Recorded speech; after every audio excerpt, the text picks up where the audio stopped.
Bawat malakas na ulan, baha, ang sumasalubong sa maraming Pilipino. Pero ang tanong, kung bilyon-bilyon ang pondo sa flood control, bakit tila walang nagbabago?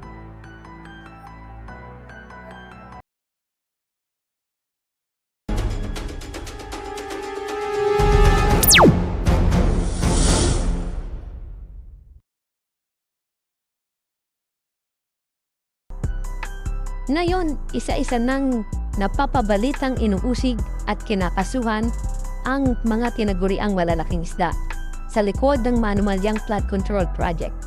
Mga pangalan na dati untouchable.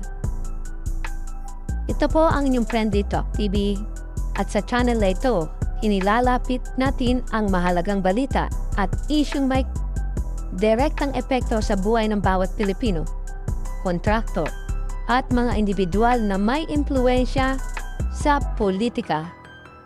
Kapag ang pondo ay napunta sa maling bulsa, ang kapalit nito ay mahinang proyekto at ang resulta, baha, pagkasira ng bahay, at minsan pagkawala ng buhay. Tinatawag silang malaking isda dahil hindi sila simpleng empleyado. Sila ay may kapangyarihan, may impluwensya sa pondo, proyekto at desisyon ng gobyerno. Kapag ganitong antas ng mga personalidad ang nasasangkot, mas nagiging sensitibo ang kaso, ngunit mas nagiging malaga ang pananagutan. Isa sa mga pangalan na madalas binabanggit sa mga usaping may kinalaman sa katiwalian ay si dating Senator o Pork Barrel Scam, kung saan siya ay kinasuhan kaugnay ng umano'y maling paggamit ng pondo ng bayan.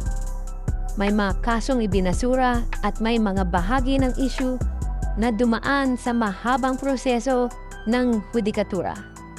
Gayunpaman, ang kanyang pangalan ay patuloy na nababanggit sa mga diskusyon tuwing usapin ng mga anomalya sa public funds.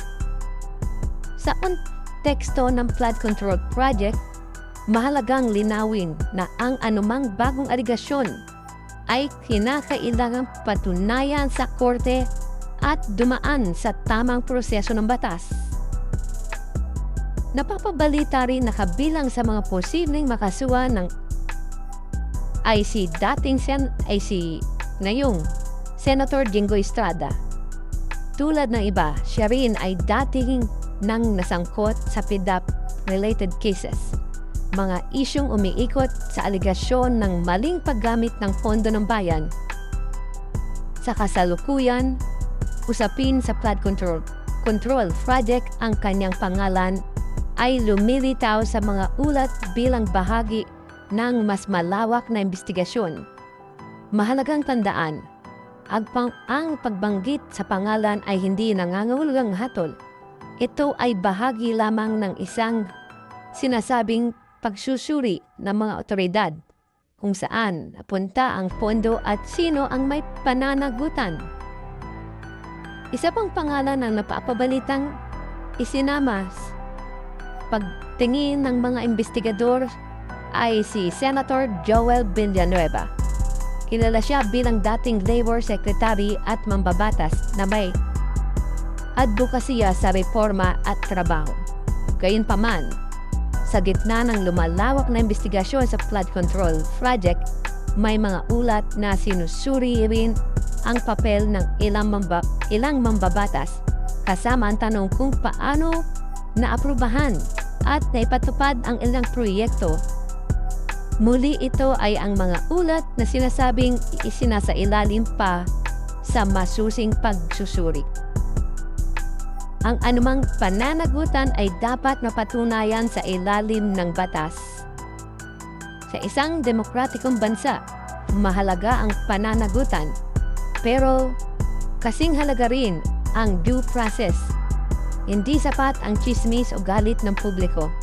Kailangang may ebidensya, malinaw na investigasyon at patas na pandinig.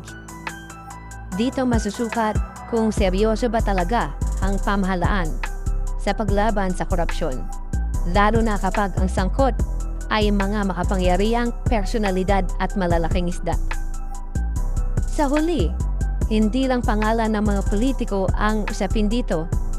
Ang tunay na nakataya ay ang kaligtasan ng pamilyang binabaha, ang negosyong nalulugi, at ang kinabukasan ng mga batang lumalaki sa komunidad na paulit-ulit na nalulunod sa problema.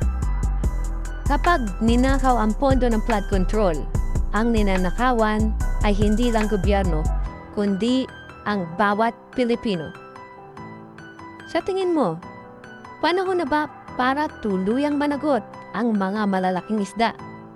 Kung mapapatunayang sangkot sila, i-comment ang inyong opinyon, i-share ang video, at mag-subscribe para sa mas marami pang makabuluhang talakayan.